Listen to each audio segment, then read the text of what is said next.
If you have your Bible today, I would like to invite you to turn with me to Ephesians Chapter 6. The words are in the bulletin. They will also be up on these screens. They already are. Look at that. I'm going to be reading for us Chapter 6, verses 5 through 9. Please join me in prayer. Almighty God, we thank you for your word. And Lord, we pray you would help us to understand it, to hear it as your word in its reading. And Lord, in the preaching that follows, Lord, and as much as it is a faithful echo of what you say, Lord, help us to receive it well, humbly, energetically, with enthusiasm, with a will to apply it. Father, we're reminded of that verse from Psalm 111, our call to worship this morning, that the fear of the Lord is the beginning of wisdom, but understanding belongs to him who applies it and does it. So, Father, make us those men and women. We ask this blessing on the reading and preaching of your word in Christ's name. Amen. Ephesians chapter 6, beginning with verse 5, the word of God. Bondservants, obey your earthly masters with fear and trembling, with a sincere heart, as you would Christ, not by the way of eye service as people pleasers, but as bondservants of Christ, doing the will of God from the heart, rendering service with a good will as to the Lord and not to man, knowing that whatever good anyone does, this he will receive back from the Lord, whether he is a bondservant or is free. Masters, do the same to them, and stop your threatening, knowing that he who is both their master and yours is in heaven, and that there is no partiality with him. This ends the reading of God's Word. Well, this is the last sermon in a small three-part sub-series on discipleship. Remember, we talked about how a disciple is someone who follows Christ in order to learn from Christ, in order to become like Christ. And to be a disciple, those three things have to be there. A relationship with Christ, you have to have an understanding shaped by what he teaches, and you have to have a lifestyle or a behavior shaped by who Jesus is. You can't be a disciple of Christ and just know things, but not have a personal relationship with Jesus and not live differently. You can't simply live differently following your inner guide or inner compass. You can't simply say, well, I said the sinner's prayer, I have a relationship with Christ, and leave it at that, not caring to know anything about him or change a single thing about yourself. You see, following Jesus Christ is one in which we lay the totality of who we are at the feet of him who is everything, Jesus Christ, and we are utterly reshaped, trained up, corrected, encouraged, molded, fashioned. If you are a Christian, next year you will not be the person you are right now. You will know things about God and Christ that you didn't before. No matter how long you've been walking with Christ, and I know we have some here who've walked with Christ for a long, long time indeed. The Apostle Paul himself says his prayer for the church in Ephesus is that we might know God better.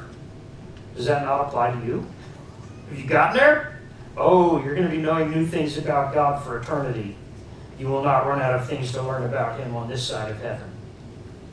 And you will learn how to do what Romans chapter 8 tells you to do. Mortify the sins of the flesh. Old-fashioned language, yes. Deep truth for today, also yes. To mortify, to put to death the sins of the flesh. This is a word given to Christians where we're constantly in the business of taking and getting rid of the old man, the old woman with its old ways, its evil ways, its sinful ways, and putting on Christ more thoroughly, more deeply, more completely, day by day, year by year. And so I say again, you are going to be a different 2.0 version of you, or 15.0, or 95.0 version of you a year from now, if you are a disciple of Christ. And that's going to make a difference. Now, when Paul writes to churches, and James and Peter, he constantly brings up three sets of relationships that are fundamental to life. He brings up the relationship that exists between a husband and a wife, parents and children, and employers and employees. I want you to think about your life for a moment and think about how those sets of relationships have done more to shape your life than just about anything else. Everything else put together doesn't equal the influence that any one of those categories has had on your life. Think about how deeply you have been shaped by your relationship with your father and mother, whether they were good or bad, or both. Think about how much you, dear parent, have had your life and your heart and your mind shaped by your kids and their relationship in response to you. You see, these are all two-way streets. Think about your marriage and how your marriage or marriages or desire for marriage or almost marriage have shaped and formed your heart in ways that you celebrate and grieve deeply. And think about your work. Think about some of the celebrations and the betrayals, the successes and the failures, the friendships and the animosities that have sometimes left the office and sat in your passenger seat and accompanied you even to your bed. You see, these things affect us deeply. And these things should be deeply, deeply informed by and affected by the gospel of Jesus Christ. So the Apostle Paul applies the gospel to husbands and wives. And he says to husbands and wives, submit to one another out of reverence for Christ. That's what he says in Ephesians Chapter 5, verse 20. Therefore, submit yourselves one to another out of reverence for Christ. Because I have reverence for Christ, and remember to revere, it's like to be in awe of, admiration, dread, fear, amazement. These are all parts of this concept of to revere. We revere Christ, we submit to our spouse. Kids, obey the parents in the Lord. We look at the fact that God, by His appointment, has put us in families with imperfect parents. Every one of us has been put in a family with imperfect parents. Every one of us. Everyone who has kids, you're an imperfect parent. And that's putting it very, very, very nicely. Amen? The gospel, you see, should saturate and permeate that relationship. And you parents, don't exasperate your kids. Bring them up in the fear and admonition of the Lord. You see how the gospel is applied to that basic family relationship? Husbands and wives, out of reverence for Christ, submit to each other. Parents and kids, in the context of this relationship with the Lord. Parents, raise your kids up in the Lord. Kids, obey your parents in the Lord. The gospel is the atmosphere in which the family breathes.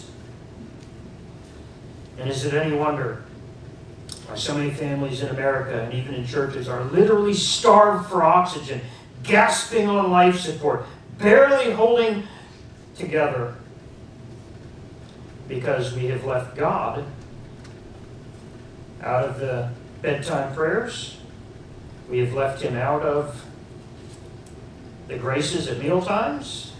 We have left Him out of the criteria for what movies will be watched in our homes, what the dress code will be, men and women. We've left it out. Family worship is a thing of the past. It really is. There is no longer a family altar like the Puritans would discuss. And these are all things that have hurt us badly in the family. But what can we say about the workplace? If I were a pundit who had well-researched things, I'll tell you what I wouldn't be surprised to discover, because I don't have the means to actually do all the work. But I'm going to tell you my hunch based on just my life experience, my role as a pastor, what work experiences I've had out in the world. We in America, on the one hand, lament this division between church and state and the wall separating church and state. And we decry the notion that a judge can be fired or deposed or whatever the word is to remove a federal or a state circuit judge because he won't take the Ten Commandments off the courtroom wall, right? That's made the news. And we as Christians are very upset about that. But we have been absolutely complicit, dear Christian, in obeying the cultural pressure not to verbally name Christ in our workplace. Now, I'm not singling any of you out. I don't know the details of your workplaces, but I'll tell you what I do know. That over and over and over again, I have had personal conversations with Christians who will tell me, I can't talk about Christ at work. And I would say to you, why not? Because you're going to lose your job? Well, what happens if that person never hears about Christ? Will they lose their job? Well, I'll tell you what happens to someone who doesn't ever hear about Christ. Yeah, they go to hell for eternity. That's what the Bible teaches. Jesus Christ himself preaches about hell more than any other figure in the Scriptures.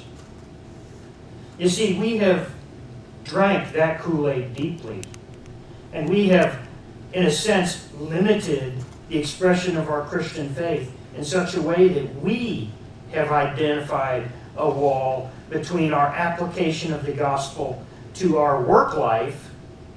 We accept that it applies to our family life,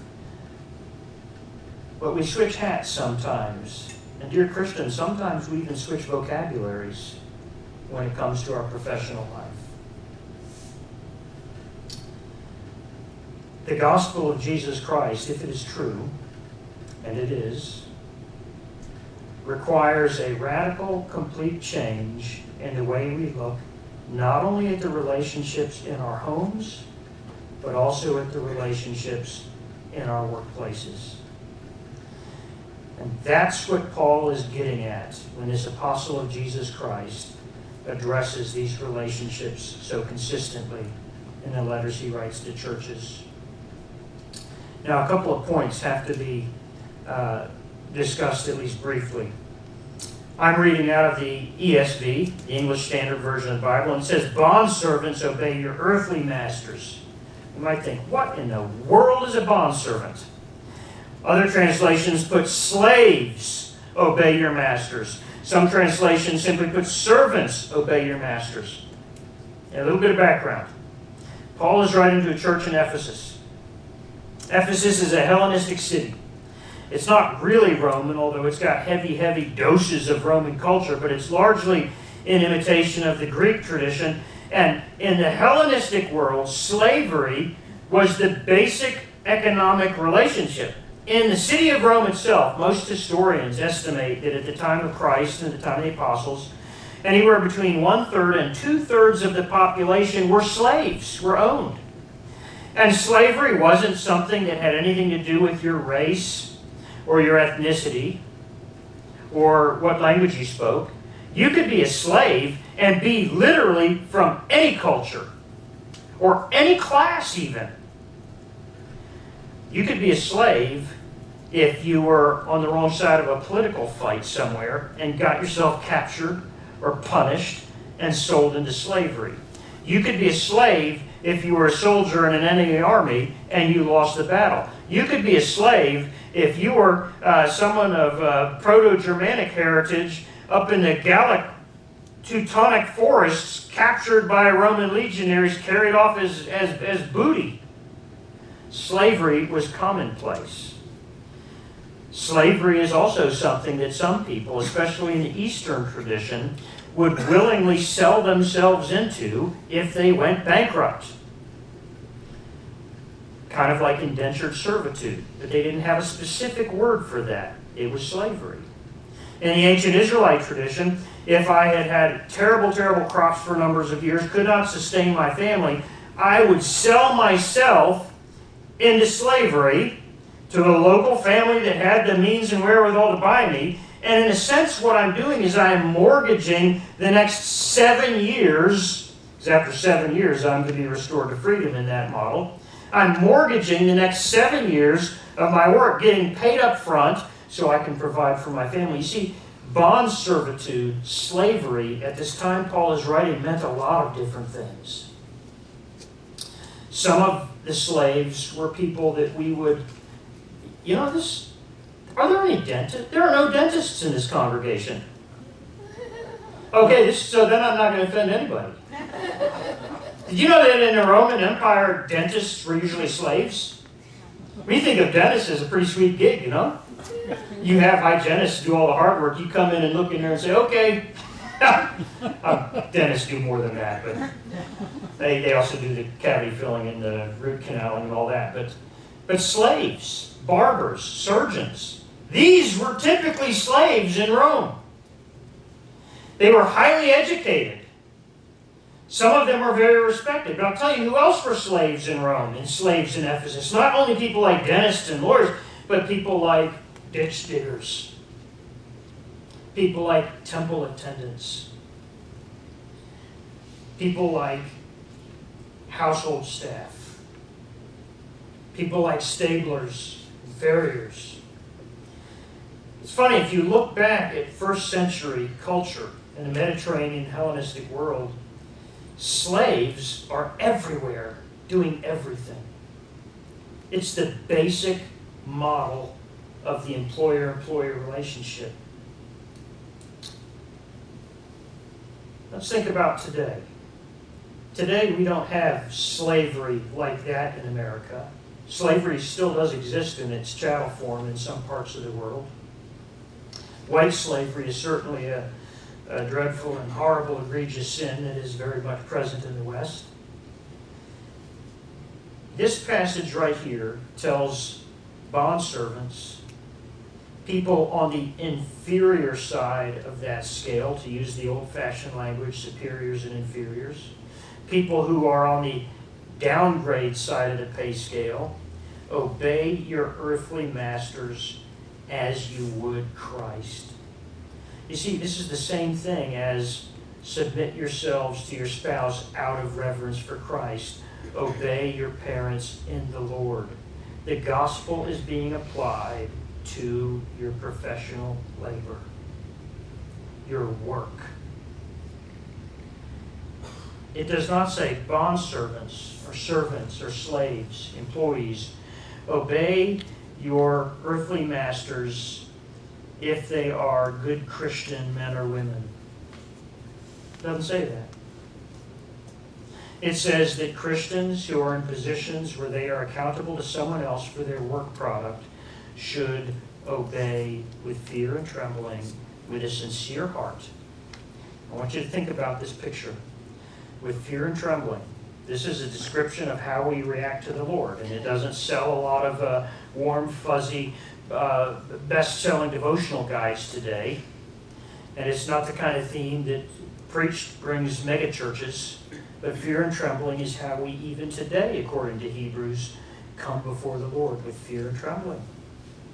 We worship with fear and trembling. And we should do our work, whatever your profession is, with a careful, painstaking attention to detail.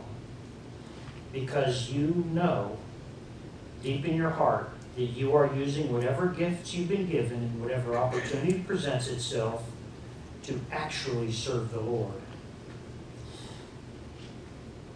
Many of you know that Colossians is kind of like a parallel letter to Ephesians. They were probably written at the same time, just one was addressed specifically to Colossians, and the church to Ephesians was probably made a little more generic and distributed more broadly, but they parallel each other straight through almost the entire letter. And in Colossians chapter 3, verse 22, we read this, bondservants, obey in everything those who are your earthly masters, not by way of eye service as people pleasers, but with sincerity of heart. So this idea of sincerity of heart. Remember, he writes in Ephesians, Paul says, obey with fear and trembling, with a sincere heart, not by the way of eye service as people pleasers. Don't just go through the motions well. Actually put your heart in it. Why? Well, he comes right out and gives us this text that we taught our kids. I'm sure you taught your kids too. I would teach my kids this verse, hoping that they pay more attention to their homework. Whatever you do, work heartily, as for the Lord and not for men. Many of you have heard that verse. That's a verse that is addressed in Scripture by the Spirit of God to people who work for other men. Maybe not even good men. Maybe in situations that are unjust by any reasonable standard of justice. Maybe that's a word to people who were captured and removed from their home and sold into slavery like Joseph. Maybe it involves working for people who are abusive or disrespectful, or not compassionate, or couldn't care less, or never ask how you're doing.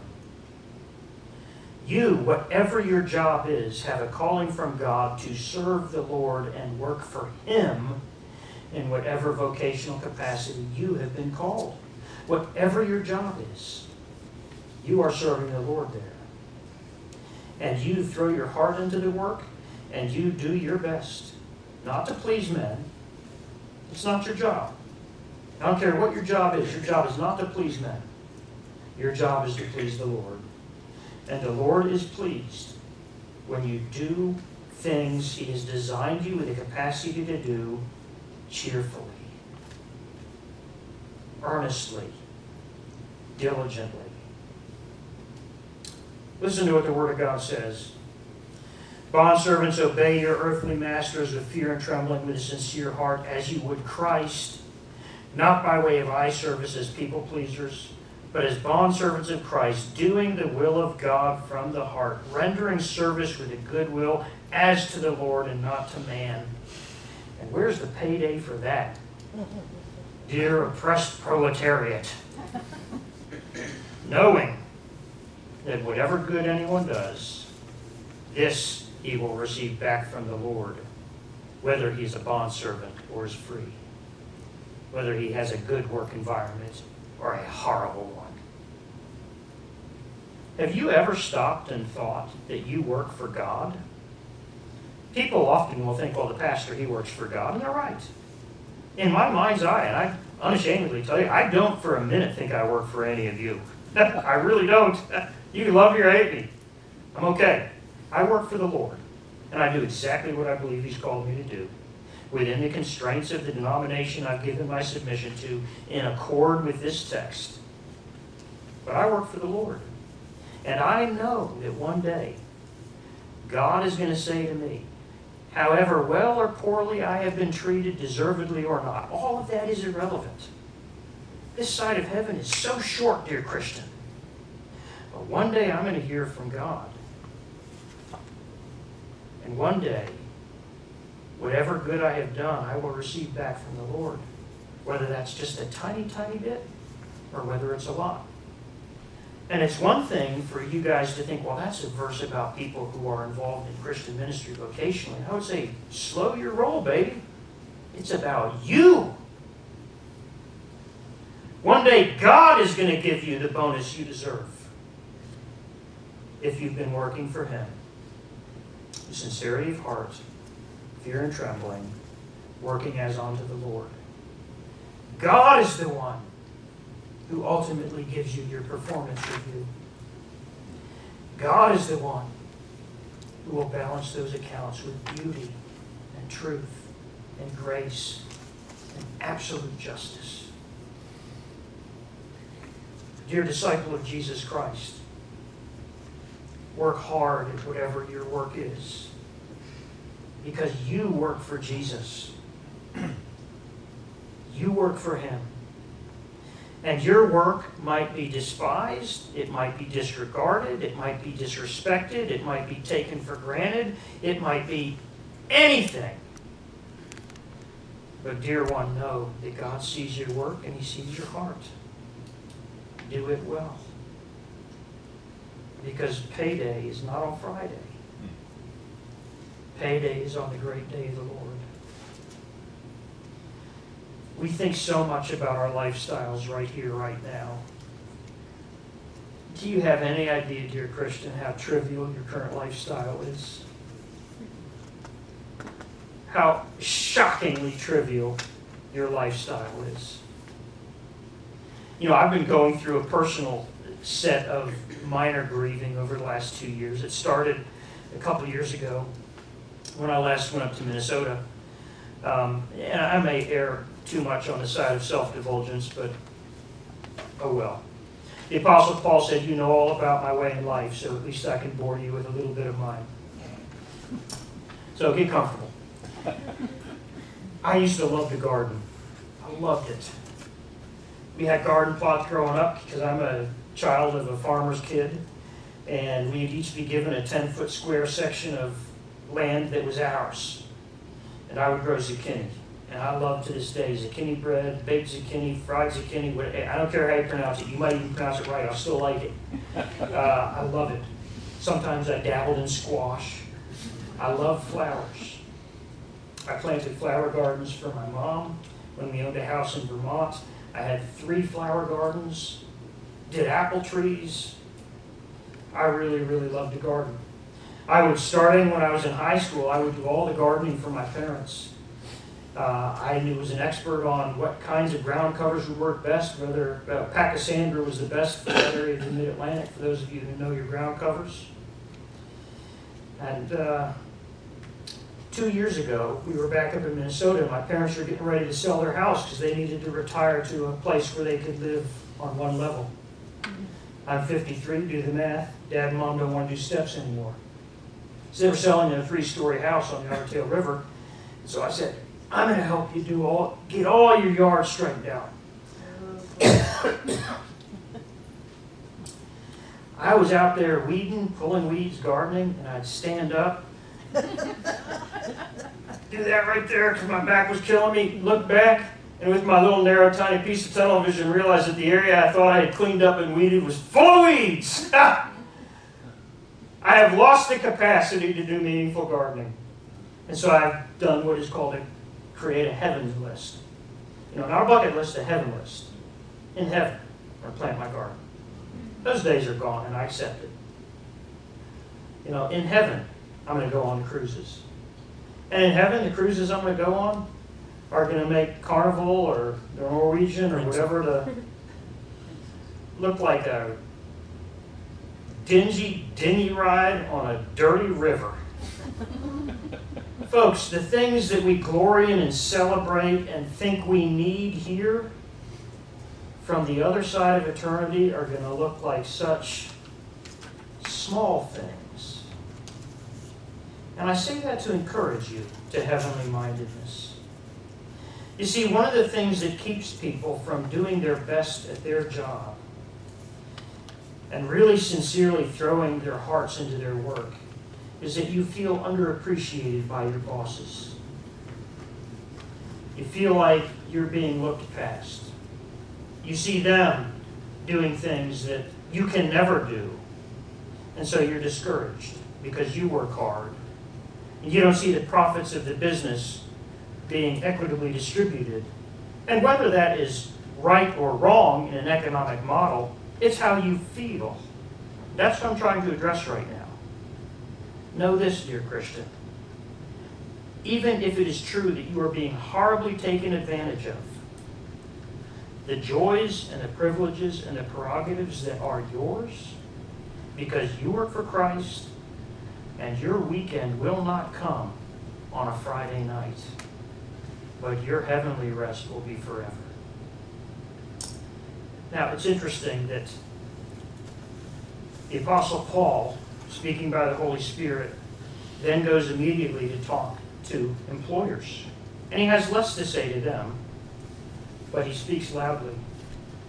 Masters, and you would be very right to read in this, employers, bosses, business owners, supervisors, do the same to them.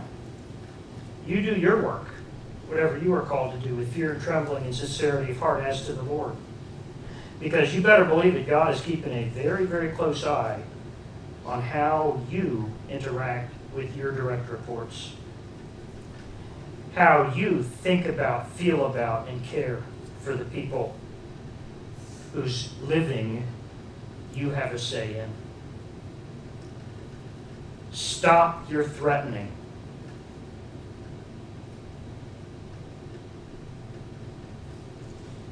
How easy it is for people to make threats. How easy it is for people in positions of power, however that power is conceived, to threaten someone with their job or their livelihood or a promotion.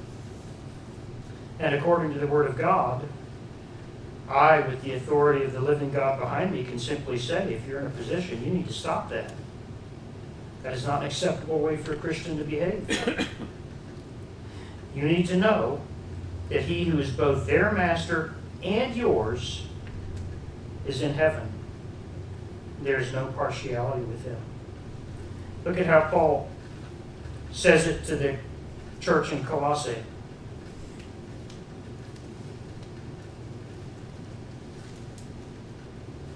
Masters, treat your bondservants justly and fairly, knowing that you also have a master in heaven. We are right to hear in this an echo of the Sermon on the Mount. When it comes to judging or evaluating others, Jesus says this, "Judge not that you be not judged. For with the judgment you pronounce, you will be judged, and with the measure you use, it will be measured to you." I want you to think about the fact that in God's justice and in the rewards that He will distribute liberally in heaven, we may be assured that we have a master in heaven who will commend us or rebuke us based upon the exact same metrics that we used with respect to others. Have you ever thought about that? Would you want God to treat you the way you treat your gardener? Your housekeeper? Your secretary? The people that are working on your showroom floor? Or doing your PR?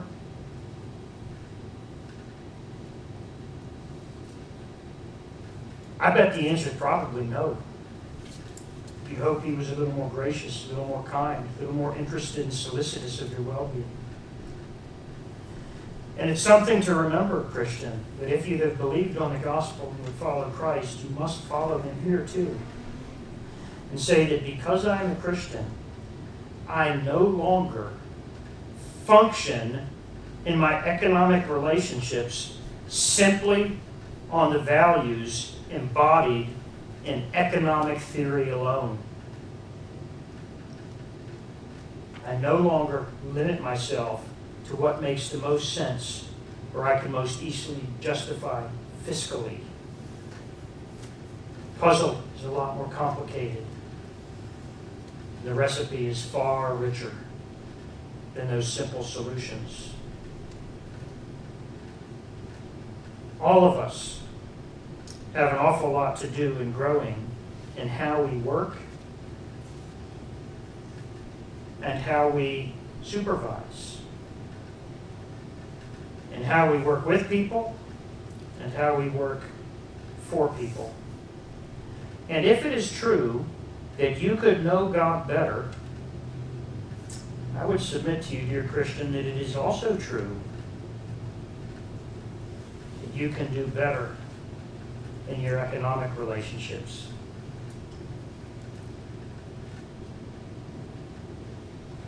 I want you to think about how often God invites you, your Master in heaven invites you to come to you with everything that causes anxiety. Doesn't He do that faithfully? How solicitous He is in His word of addressing all the needs and concerns of your heart. Do you, as a supervisor, as a manager, as a master, cheerfully and eagerly entertain the same subjects from those who report to you? Are you interested in their lives in how they're doing or just in their work product? You who work, are you willing to work for your bosses, your supervisors, even if they are the most horrible people you've ever met in your life, the least sanctified, most far removed from Christians, the most outrageous heathen, uncircumcised Philistine-type characters that you've ever encountered in any book?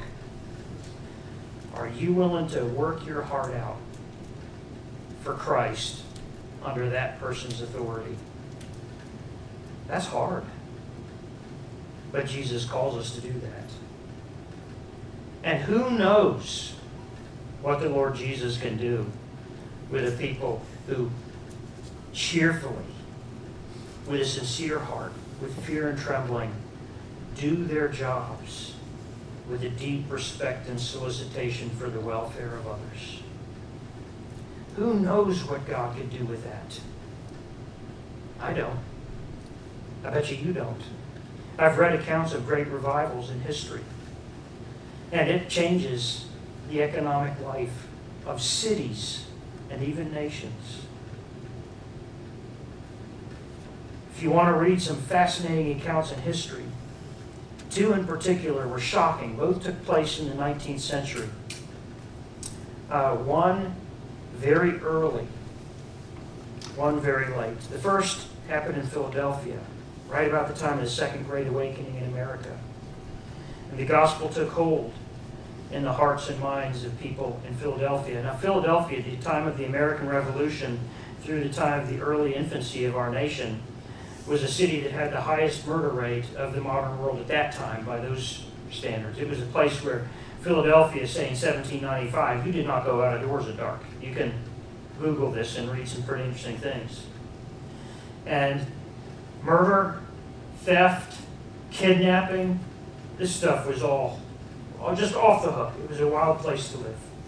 I will not name cities today that are like that, but you can fill in the blanks. The gospel took hold of that city, and suddenly police officers had nothing to do. There are accounts of police departments, because they needed employment, forming gospel quartets and touring churches so they could pay their rent. That's amazing. Economics, in the absence of theft, started to boom. Prices stabilized. Philadelphia became a magnet for people to come and build their lives and families and futures. In Wales, at the end of the 19th century, the gospel took hold in a community of rugged, cast-aside, wretched people called coal miners. And those folks, as a class, were moved by the Spirit of God to give their lives to Christ. There's stories you can read about. For example, they talk about canaries in coal mines. They used to actually bring birds down to the coal mine, and if the bird died, that meant the miners better get out because the bird's going to die from a lack of oxygen before the man does. Well, they also used another animal. They used donkeys or mules. And they would draw the carts out that they'd collect the ore in, the coal. And after the gospel worked its way through that economy actually started to really suffer, because all of the coal miners cleaned up their tongues, and the mules could no longer understand the instructions they were given. This is a true story. This is history. The gospel transformed that whole culture, but once the mules figured out how to respond to coal miners who weren't cursing at them, the mines produced more. The gospel changes how we live our life. And the gospel can change how you live your life and how I live mine. So I would call you masters and servants. Servants and masters.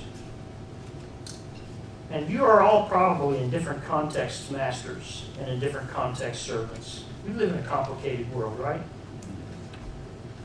Everything you do it for Jesus Christ. And you make sure that Jesus Christ is delighted in the way you supervise and the way you serve.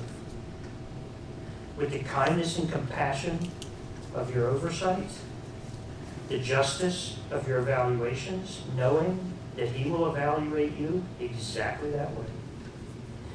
Work as if Christ Himself is ultimately the one whose evaluation matters to you, dear Christian. It's been said by many preachers that we preach for an audience of one, by many worship leaders, that we lead in music, and our audience isn't the congregation, it's God. That's also true of you. Whatever your calling in life is, work for the Lord. And who won't be pleased?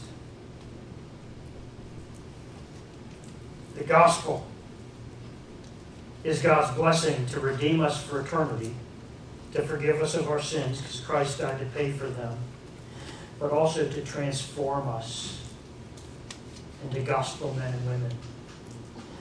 And by putting my faith in Christ and saying, Lord Jesus, forgive me for my sins, I put my faith in you. Here I offer myself as a living sacrifice. Do with me what you will. What He will is to always have me do whatever He's gifted me to do for Him, cheerfully, earnestly, diligently. And leave the results in the evaluation with Him, wherever I am in my employment. And it's my hope and my prayer that you will, by the grace of God, embrace that same gospel perspective. If you are an employer, I want to challenge you to look at yourself as a shepherd. Your employees are your flock. And in the same way that God will demand from overseers and accounting, He is going to require of us an explanation for how we treat the people who look to us and depend upon us. Do well in the name of Christ. Amen. Father, we thank you for the fact that you leave no stone unturned in your sovereign quest to subdue the hearts of men and women. And Father, we confess that there are many times that every one of us has been less than Christian in our work performance and less than Christian in our supervisory and official roles. And Father, we pray that you would give us not just an acknowledgement of we could do better, because such statements, oh God, are worthless. We can always do better. That means nothing. Help us to know what particular things we can do differently. That we show Christ as workers and as employers, as masters and servants. That we show Christ and those Christian graces so carefully described for us in the life of our Savior. And that we do so to His glory, and that we might be salt and light in our workplaces, whether we're working in the trenches or in the boardroom. Bless us and make us productive Christian people. We pray in Christ's name. Amen.